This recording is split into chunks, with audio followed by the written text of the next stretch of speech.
Angiphinde ngibingeleleke bazalwane egameni lika Jesu Kristu. So namhlanje ngizoqala iseries yokuthi siyibuza umbuzo ukuthi uba uNkulunkulu. Ushilo kumfundisi wathi mayiphuma yena nentshumayelo yakhe inhlupheko mangifika mina ngeke ngize nezinhlupheko. Iyona ke series le ebithenjisa ukuthi ngeke ngize nezinhlupheko. Kodwa ngazi mhlawumbe down the line ngenze kushintshe bazalwane. Kodwa namhlanje noma siqala iseries yokubuza ukuthi uba kahle kahle uNkulunkulu.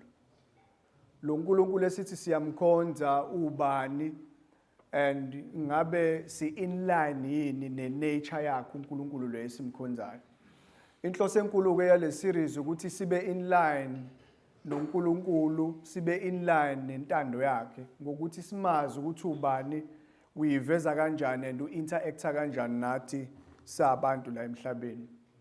So kukaningi uma sibheka indaba kaNkulunkulu use-challenge kaningi abantu abaphila emhlabeni bemveza ngokuthi uNkulunkulu ocruel, bemveze as uNkulunkulu ongenalo uthando, o-selective, bemveza as uNkulunkulu ongawudalanga kona vele umhlaba. Ngifuna namhlanje sizobheka lo part yokuqala sibuka uNkulunkulu from a biblical perspective as uNkulunkulu oyi-creator, uNkulunkulu odale yonke into.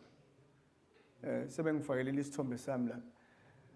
Ukuthi uNkulunkulu uyena odale yonke into esiyibonayo. Njengoba uNkulunkulu edale yonke into esiyibonayo, uyena futhi obeka ama-principles empilo ukuthi impilo kumele iphilwe kanjani. Uyena futhi ofuna ukuthi impilo igovernishwe ngendlela yena afuna ngayo. Okusho ukuthi uNkulunkulu unelungelo eligcwele kumhlaba, unelungelo eligcwele nasemphefumulweni yabantu. Sizobuka uNkulunkulu as i-creator yomhlaba wonke and ultimately as uNkulunkulu o-sovereign naphezu kweimpilo zethu abazalwane naphezu kweimpilo zabantu abangakholwa. So uma sibheka kafishane i-world view ngokuqhamuka nje komhlaba noNkulunkulu, kunento ekhona ejwayelekile i-theory lekuthiwa i-Big Bang theory. Bayazi abaningi ukuthi kuthiwa kwavele kwaqhuma, kuthe mase kuqhumile kwahlangana izinto, eventually nathi sase siba khona. Le Big Bang theory iqhamuka I think i-established around 1927. Omunye umpristi owaye-mathematician ngaleso sikhathi meshaya ibalo ebheka into zakwathi no, it cannot be. Lento nje kuvele kwaqhuma kwakhona izinto ezihlanganayo here and there sase siyaqhamuka. Uma uyifunda noma uyilandela lento ye-Big Bang theory sometimes inakho ukuyicontradicta nayo ngoba ithi science ngeke kuqhamuke lutho mangabanga khona into ezoba isource yalonto. Okusho ukuthi ukuze kube khona something kumele kube khona isource yayo yonke lonto. Mase beqhamuka futhi nama-theory amaningi, i-theory of nothingness ekhomba ukuthi noma uNkulunkulu engekho kwakungekho lutho kodwa kukhona kwakukhona kwama-particles here and there okwahlangana kwase kwaqhuma kwase kwenza lento. Kulabo abafundayo nabayilandelayo lezo zinto babona ubuchule babantu abasemhlabeni abazama ukuchecka nokubheka ukuthi kambe umhlaba ufike kanjani. Ngabe laba abanye abathi ngempela kunoNkulunkulu ongekho, ngabe uyisource yini yalento. Kodwa mawuyibhekisisa i-theory noma i-Big Bang theory le yenza izinto ezimbalwa noma inhloso yayo enkulu ukudiscredita kokuqala the existence of uNkulunkulu. Ukuthi there's i-Big Bang theory yona kumele siyamukele and we can prove ukuthi i-Big Bang theory yenzeka kanjani. Asikwazi ukumprove lo nkulunkulu enithi ukhona udala izulu nomhlaba, asimazi nokuthi ukuphi. Ipoint lokuqala le-Big Bang theory is to discredit i-existence kaNkulunkulu. Ukuthi akekho nokuba khona lo nkulunkulu loyo. Into yesibili esiyibonayo ukuthi bazama ukuveza ukuthi uNkulunkulu akekho futhi wayengeke adale into out of nowhere. Uba lo nkulunkulu ongenasiqalo ngoba there must be a source. Ubani odala uNkulunkulu and so on and so on. And then uyabona ukuthi ezinye zezinto abazenzayo they trying to discredit uNkulunkulu as iruler nomuntu ne-authority phezu kwakho konke okudaliwe nabantu imbala. But makukhona i-Big Bang Theory iqhamuke ngalendlela eqhamuke ngayo, therefore akekho umuntu ozosilawula. Ingakho beyisusa le part yokuthi noma umuntu efa usazoba accountable kuNkulunkulu odala izulu nomhlaba, but no, we are just chemicals, uzofa uevaporate kuphele kanjalo. Ifundisa lento yokuthi there is no accountability, noma uyamthatha uJesu noma umthathi, it's irrelevant kubona kwi-theory yabo. Kodwa namhlanje ngifuna sibheke uNkulunkulu uNkulunkulu odale yonke into. Odale nalo oqhamuke nale theory ye-Big Bang Theory. Lo othe edaliwe naye wabona sengapheka kwaNkulunkulu wabonza haya ayikho lento, nayi into ekuyiyona kumele siyilandele. Kodwa before siye lapho kunezinto ezimbalwa engifuna ukuyiveza ngoNkulunkulu. Ukuthi kunalezi zinto masifunda izwi likaNkulunkulu noma senza itheology kwabanye abayenza ukuthi kunalezi zinto ezibizwa ngama incommunicable attributes kaNkulunkulu. Izinto ezi-unique to uNkulunkulu engizoyilista nje kafishane, ngizokunika namavesi la ungaya khona uyi-check lezi zinto zokuqala. Eyokuqala ile ipoint lokuthi uNkulunkulu is infinite or infinite, kuya ngawo ukuthi ufuna ukuyipronounce kanjani. Usho ukuthi uNkulunkulu akanaso isiqalo futhi akanaso isiphetho. uNkulunkulu is not confined eyintweni abantu nama-theory eza uNkulunkulu. Akanaso isiqalo, akanayo isource yokuba uNkulunkulu, ngoba ukuba ube isource yokuba uNkulunkulu, then it does not qualify ukuthi abe uNkulunkulu. He would not fit i-description ye-entity esingayibiza ngokuthi iwuNkulunkulu. Kodwa ngenxa yokuthi yena akanaso isiqalo, akanaso isiphetho, therefore leyo nto imenza abe infinite uNkulunkulu. Leyo nto siyibona kuPsalms chapter 9 verse 2 wakhona. That confirms ukuthi uNkulunkulu akanaso isiqalo futhi akanaso isiphetho. And then sibona ipoint lesibili makuthiwa uNkulunkulu omnipotent, okusho ukuthi he is all powerful. Iwili yakhe noma intando yakhe stands. Ingakho sothola nakuProverbs makubhala ukuthi maningi amacebo asenhlizweni yomuntu, kodwa intando kaNkulunkulu injani? Iyona emayo, iyona ephumelelayo. Uyena uNkulunkulu odala izulu nomhlaba, omnipotent, iwili yakhe overrules yonke into ekhona. Ibona lonto kuJeremiah chapter 32 verse 17 wakhona. Sibona nokuthi uNkulunkulu is omniscient. Ngokuchaza ukuthi uNkulunkulu is all knowing. Ayikho into uNkulunkulu embamba by surprise njengoba nathi kuye kwenzeka. Kade uthemba umuntu jikijiki sekunento ekubamba by surprise ongayazi ongazi nokuthi uzoqala ngakuphi uyisebenze. uNkulunkulu is all knowing. Siyayibona lezo zinto nako Ephesians uNkulunkulu mekhuluma ngendaba yensindiso ukuthi sahlelela insindiso nomhlaba ungakasekele. Wayiplan uNkulunkulu lento waba systematic ngayo. uNkulunkulu wayihlela ukuthi kuzohamba kanje kuzoba kanje. uNkulunkulu is all knowing. Lonto siyibona na kuPsalms 139 verse 7 yak 8 wakhona. LS5 ipoint ukuthi uNkulunkulu is immutable, meaning uNkulunkulu is unchanging in nature. Akaguquguquki uNkulunkulu njengabantu. Namhlanje uNkulunkulu nje, eksasa uNkulunkulu nje ya. Into uNkulunkulu ayisho kwi-Old Testament usazoyisho na kwi-New Testament. Ama rules nama laws uNkulunkulu asibekela wona ukuthi siphile ngawo awashintshi. Therefore naye uNkulunkulu akaguquki indawo lapho. Sibona uMalaki chapter 3 verse 6 wakhona ukuthi uNkulunkulu remains, akashintsha shintshi. Yelekugcina ukuthi uNkulunkulu is self-existent. Akadependile entweni ethile ukuze aphile. He is the source of ukuphila.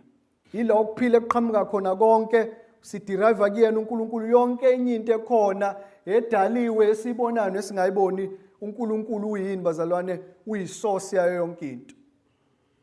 So ayikho lento ukuthi uNkulunkulu uNkulunkulu ngoba kumele kube khona some sort of another source noma enye entity onye ibhinge engaphezu kwakhe ezomnika lamandla ukuthi existe. Ingakho uma sifunda izwi likaNkulunkulu thina siconvinced ukuthi uNkulunkulu uyi-creator. noma ngafika mapha ama-theory bazama ukuapprove kangakanani angeke azayimeshe lento ngoba uNkulunkulu uNkulunkulu.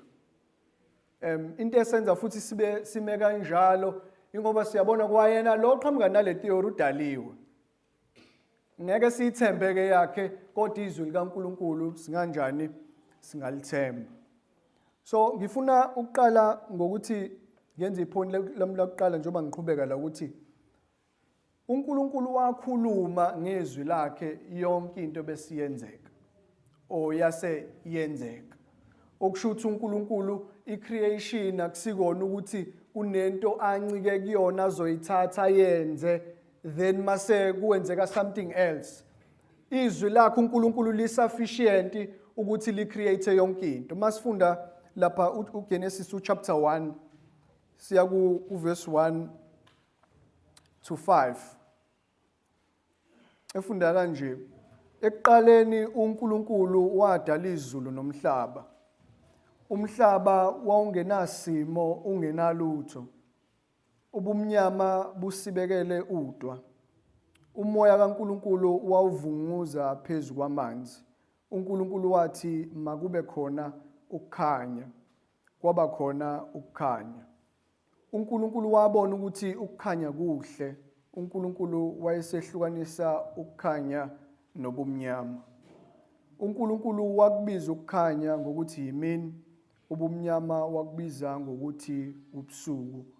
Kwahlwa kwabuye kwasa kwaba usuku lokuqala. Uma sifunda uGenesis chapter 1 silandiswa ngoNkulunkulu edala amazulu nomhlaba. Ukwadala kwakhe uNkulunkulu amazulu nomhlaba lithi izwi likaNkulunkulu wathi akube khona ukuthi kwaba khona. Sivezela uNkulunkulu one-authority yokukhuluma izinto bese ziyenzeka. Akekho umuntu anegotiator naye. Akekho umuntu axoxisana naye ukuthi konje mangase kuthiwa ngiyaqala ngizama ukuyenza lento ngingayenza kanjani.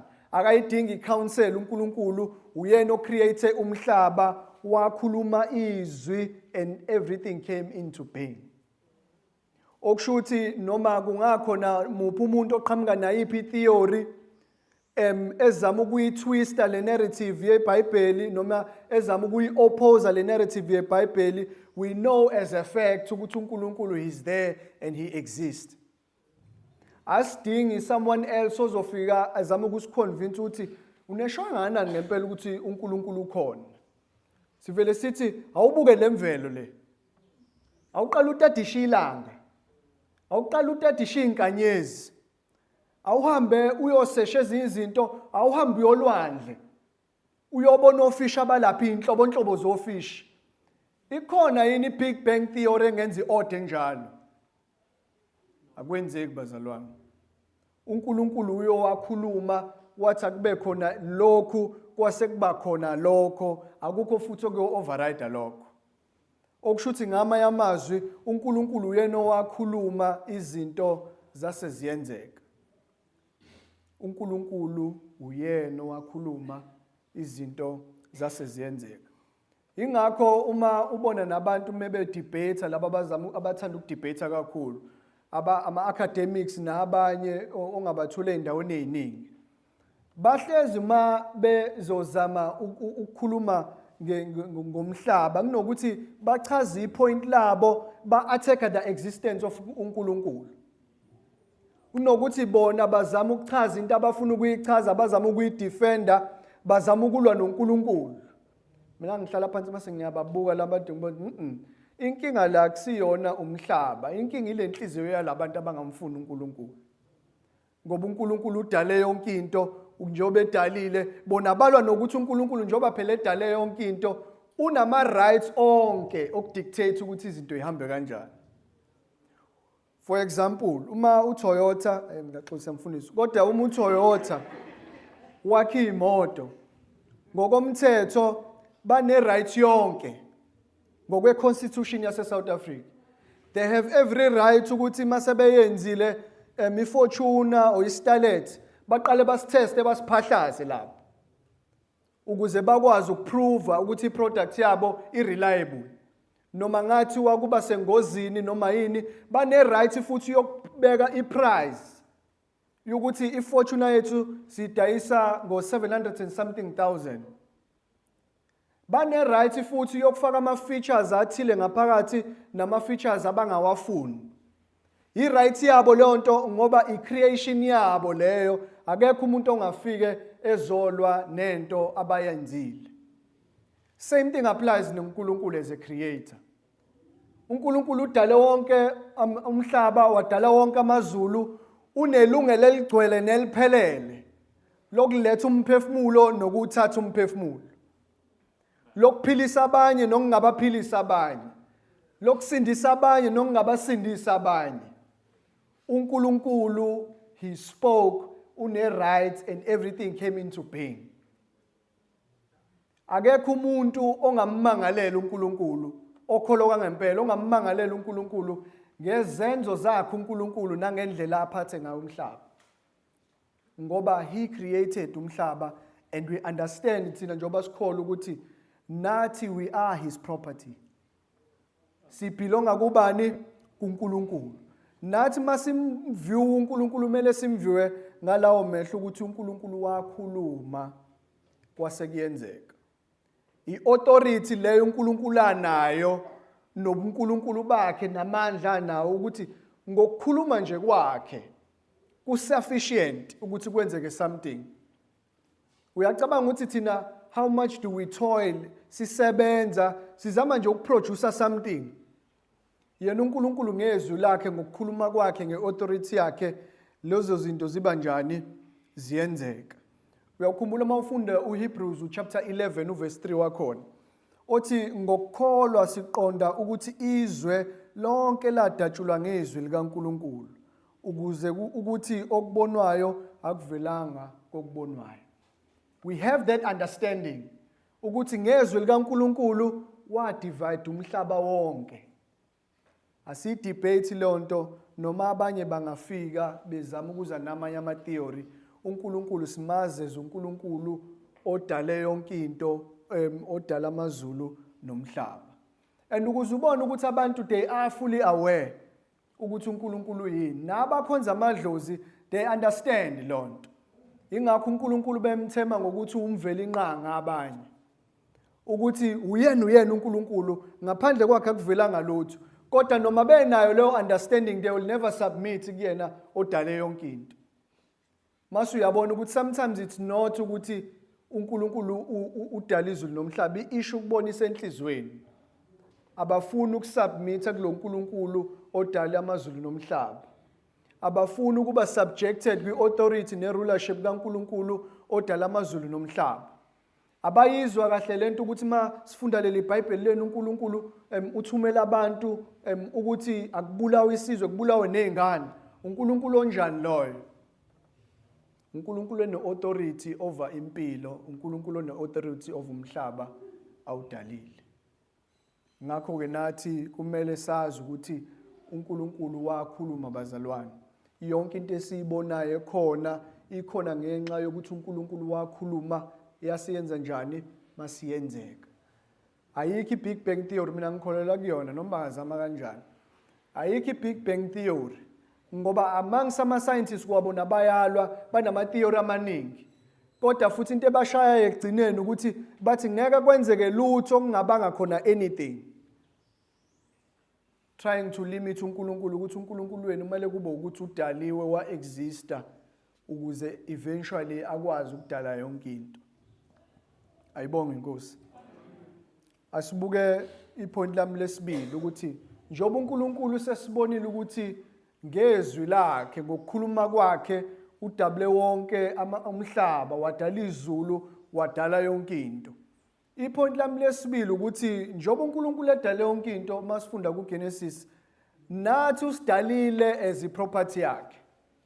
Okuchaza ukuthi thina sidalelwe bani? Sidalelwe uNkulunkulu.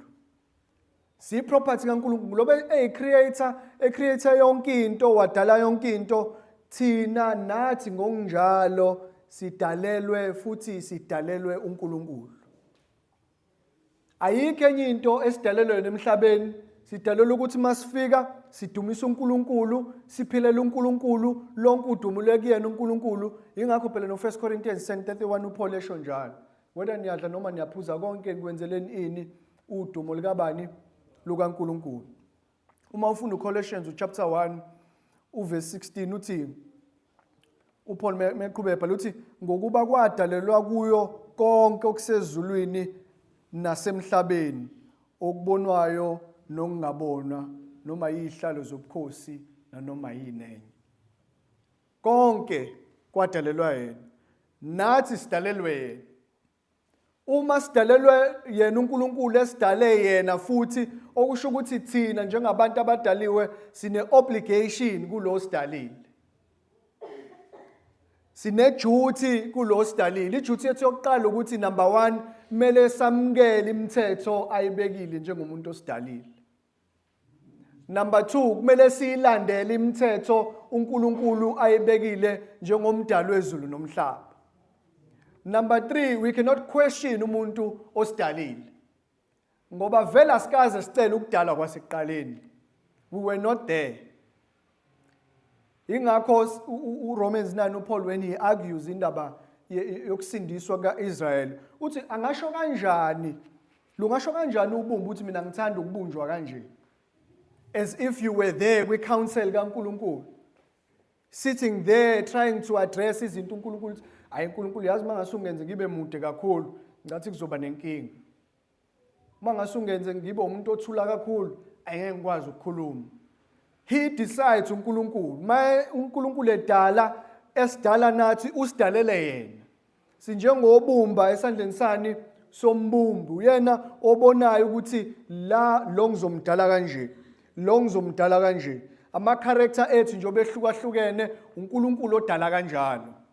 I-character yami mayisishapeke ngendlela ekufuneka ngayo, i-character yami kodwa kumele enze njani ekugcineni idumisa uNkulunkulu. Ukuphila kwami emhlabeni kumele kudumisa uNkulunkulu. Lento iyaphambana futhi nendlela izwe elisiveza ngayo thina.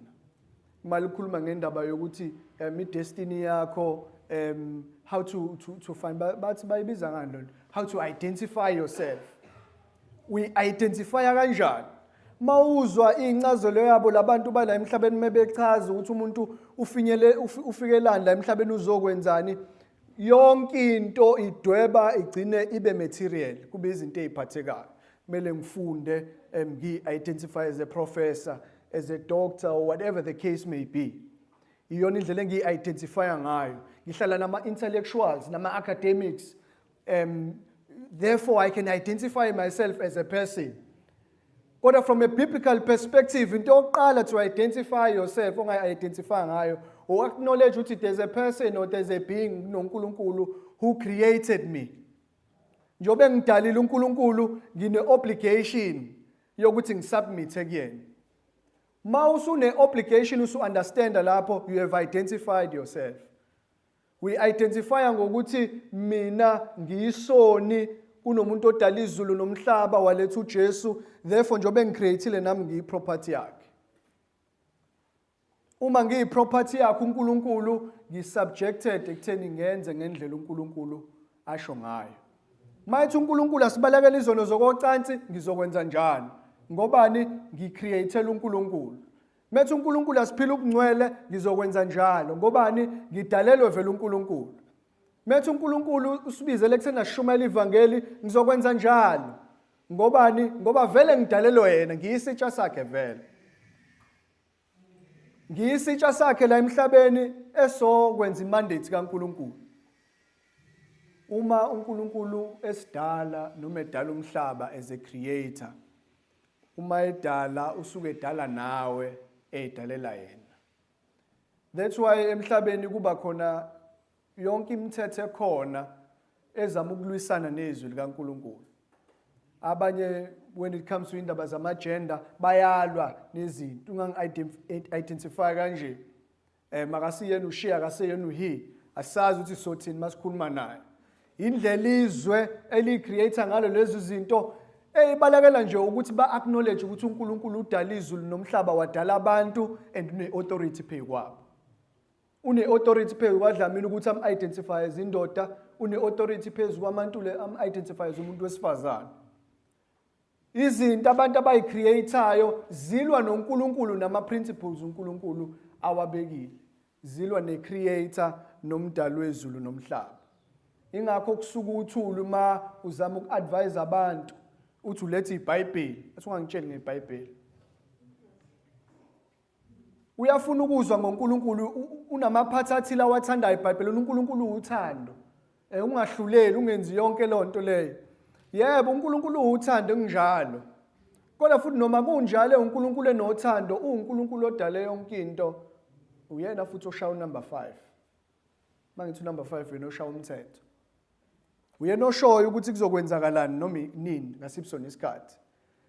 Lezi zinto asinegotiate noNkulunkulu. Ubukhona bethu asibunegotiate noNkulunkulu. Ubukhona bethu buconfirm ukuthi thina sithi inkosi njengoba wasidala udala izulu nomhlaba silindile sisebenzise sibe yilento ofuna sibe yiyona. Uma sicabanga ngoNkulunkulu uNkulunkulu odalile mayisedale thina. And mangithi ngiyabheka wasithatha uNkulunkulu isikhathi noma ngeke ngasho ukuthi isikhathi singanani medala umuntu. Odokotela abahlinzana abantu abenza ama-postmortem bazokutshela ukuthi umuntu ujule kangakanani. And then someone comes and say there was a Big Bang theory. Akwenzeki bazalwane. uNkulunkulu mayesidalile mawubuka umuntu ekuyohlinzwa ihlo lapha noma kukhona into yokwenziwa ngibuye lapha ku-YouTube. Uyayibona le mithambo iminingi. Mina ngiyabona ukuthi angazi ayizongithatha isikhathi esingakanani. Uthi lo mthambo uhamba ufike la lo mthambo wani. Lento eyani lokho okwani inhliziyo kumele ishaye ngayiphi irate kumele kuphampeke igazi liye ekhanda igazi liyakuphi ngizwe kuthiwa kunama white blood cells red angazi noma ukhona wena ugreen angazi noma usuwenziwe yini kodwa mangibheka umuntu noma esengasekho emhlabeni eseseboxini mekuthiwa wozani nizombona kokugcina noma umbuko uyabona ukuthi lo muntu isidumbu lesakasekho lo muntu okuyena ufile. That's a mystery of uNkulunkulu as a creator. Mase thina sesidalile uNkulunkulu mase sithi cha awukwazi ukusilawula awukwazi ukwenza izinto emhlabeni ungasiconsultanga. Umbuzo uthi who are you? Ungaphikisana noNkulunkulu odala izulu nomhlaba. Ma uNkulunkulu edala abazalwane udale yonke into wadala nathi esidalela yena. And siyobona mhla sithula la emhlabeni when we need to give an account before him. Njoba lisho njalo izwi likaNkulunkulu uthi kumisi ukuthi umuntu afe kube kanye emva kwaloko yini ukwahlulela. Athi sonke kumele siveze phambi kwesihlalo sobukhosi siyilande njengalokhu senzile sisaphila. Uyoyilanda kumdali wezulu nomhlaba. Nawo ohleli la ungakholwa ungasindisiwe icabange lonto. Khona ukuyilanda phambi kwejaji umuntu unama errors awenzayo. Khona ukuyilanda phambi ka-HR masushaya ama-flop lapha emsebenzini umuntu bangaxoxa uzothola omunye umsebenzi. Kodwa masuyoyilanda phambi kaNkulunkulu odale yonke into. Wakudala kwawena wafika la emhlabeni wafuna ukuphila ngendlela ethanda wena angazi ukuthi uyobaleka kanjani. Angazi yiphi futhi i-answer oyomnikayo noNkulunkulu eyojustify ukuthi wena ungene. In fact ngisuke ngithi mina leya judgment especially kwabangakholwa so kuyi judgment yokuthi nje uyokupruvela uNkulunkulu ukuthi why you deserve kuyesihogweni. Noma ekudalile njalo uNkulunkulu ukunikela ithuba lokuthi usindiswe. Ukuthi ngikudalile sindiswa woza uzodumisa mina. Kunaloko wena wakhetha ukwenza njani ungalaleli izwi likaNkulunkulu. Ake sibheke iphoni lami lesithathu ukuthi even nayo imvelo uqobo ifakazela ubukhona bukaNkulunkulu. Imvelo nje iyodwa ifakaza ukuthi kunomuntu noma kunoNkulunkulu odale thina. Ubona ukuthi kunendawo ezinhle kanjani la eSouth Africa nasemhlabeni wonke uma ubuka lapha o National Geographic indawo ezinhle, umfula, ihlahla yinini. Noma umhlaba usuwile unjalo kodwa kuseney'ndawo ezinhle kanjalo. Mawubuka nje mhlawumbe uzongena ngithanda ukubuka lezi zolwandle mina ngibuka ofish, ngibuka ama-starfish, ngibuke nofish engingawazi. Ngibonise mhlawumbe ngawuthatha ngiyofuya lo. Ngoba ngiyaqala ukubona. Kodwa mawuhleli ukhola usindisiwe mawuyibuka lonto, awusabuki nje ushaka othile ongakazi ubone. Usubuka lo wadala lo shaka lo. Ukuthi wadala ulwandle uNkulunkulu. Mayeselidalile ulwandle uNkulunkulu walenza la nosawoti. Mayeselenzile la nosawoti wafaka ofish ukuze bangabe affected. Mina mangishaya igagasi ngacwila nje ngavuka ayababa amehlo kuba uyababa lo asawoti. Kodwa uyalibona nolwandle nomuya uyihambela molwandle ntambama noma emini. Ukuhamba kwalo ukubuya kwalo uNkulunkulu ebeke lo umkhawulo leyo. Ebusuku uma uvuka uqwashile uthi uya ngaphandle kunezinkanyezi nje ezinhle lapha.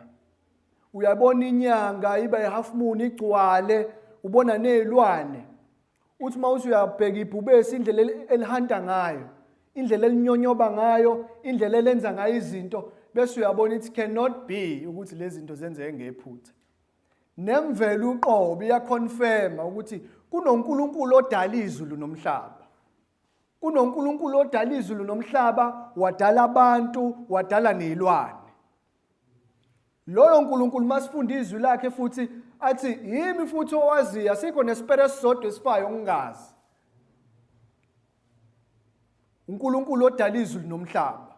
Uma ufunda uPsalms chapter 19 uverse 1 leli point lami lesithathu lithi amazulu ayalanda ngenkazimulo kaJehova nomkhathi ushumayela umsebenzi wezandla zakhe. Imvelo iyodwa bazalwane masiyibheka lama vacation esiwahambayo makuthiwa siya go safari ubona indlovu ubona yonke into buye ngayithemba yona nale moto ekhanjwa ngayo kodwa uyayibuka mebehleli lapha ngaphandle omunye uhleli asazi noma se livuke izinto zalo lisibone kungenzakalani kodwa uyalibona nawe ibhubesi uma ulibuka ukuthi ubani owayengafika lo umcabango kumuntu ophilayo ukuthi ibhubesi alidesign ngale ndlela. Ubani owayezodesign ibhubesi ukuthi likwazi ukuba ne-bite force ethile. Likwazi ukuba noboya obuthile omngaka. Likwazi ukuhamba ngale ndlela elihamba ngayo. Ubani owayezocabanga ukuthi indlu lami isimele ibe nomqalo ongaka. Abahle abazalwane. Kodwa uyabona ukuthi yonke even nayo imvelo bazalwane ifakazela ukuthi kunomuntu odale ini izulu nomhlaba. Alikho iphutha noma yikho i-Big Bang Theory eyenzeka. Nawo umhlaba nayo imvelo ifakazela nje lokho. Uma ubuka izinyoni zakha idleke zazo. Isuke la iyokha la ibuye ishonele nezintuthane ziphuma ngesizini ethile ziqoqe ziye lapha ziyodla. Uzwe futhi kuze kuthiwa abukelela entuthwaneni vilandini. Uyabona ukuthi uNkulunkulu ukudala kwakhe even nemvelo yakhe iyakufakazela lokho. Akekho ngathi uNkulunkulu akekho ingakho lithi izwi likaNkulunkulu othi uNkulunkulu akekho uyisiwula onjalo. Ngoba ushuthi akaboni ngisho imvelo noma esetshelwa abantu engafuna ukubezwa even imvelo yona uqobo iconfirm into enjalo. Ukuthi kunoNkulunkulu onjani odale amazulu nomhlaba. Kodwa okubaluleke kunakho konke bazalwane yileli point lami lesibili kade ngilithinta ukuthi thina sidalelwe uNkulunkulu. uNkulunkulu ufuna siphile ngendlela ethile ngokwezwi lakhe. Mayithi uNkulunkulu masithandane sabazalwane akube njalo. Mayithi uNkulunkulu asibalekele izono akube njalo. Methu uNkulunkulu asiphathe kahle nakubantu abangakholwa ukuze igama lakhe lingahlambalazwa kumele kube njalo. Methu uNkulunkulu emsebenzini asisebenze diligently emsebenzini yethu ngoba thina siphethe igama lakhe kungathi makubukwa thina ekuthiwa lo uNkulunkulu ayelenceka siyazi kahle isimanjani. Ngoba yonke into uNkulunkulu ayidalile uyidalele yena. nathi ngokunjalo njengoba sila sidalelwe bani bazalwane uNkulunkulu. Impilo esiphilayo kumele iveze ukuthi in line noNkulunkulu. Njengoba uNkulunkulu nje edalile, wadala thina, wadala yonke into, nathi ngokunjalo kumele sibe in line nokwazi ukuthi sinoNkulunkulu odala izulu nomhlaba and siyo account kuyena one day as the creator, njengoba siyiproperty yakhe. Mayese sidonsa esekubiza esethi give an account, ngeke ukwazi ukugoloza ngoba vele uyiproperty yakhe. Udalile ke kanjalo nabangakholwa ubadalile. Uyabanika futhi ithuba ukuthi ba realize ukuthi baduke kangakanani ukuze beze buya kuyena njengoNkulunkulu odala izulu nomhlaba. Ayibonge Inkosi. Asikhumbuleni ke bazalwane ukuthi njalo uma sivuka ekseni sinoNkulunkulu odala izulu nomhlaba. Sine obligation kuyena as our creator ukuthi siphile ubungcwele, siphakamise igama lakhe, silidumise njalo. Ayibonge Inkosi. Cela ukuthandaza.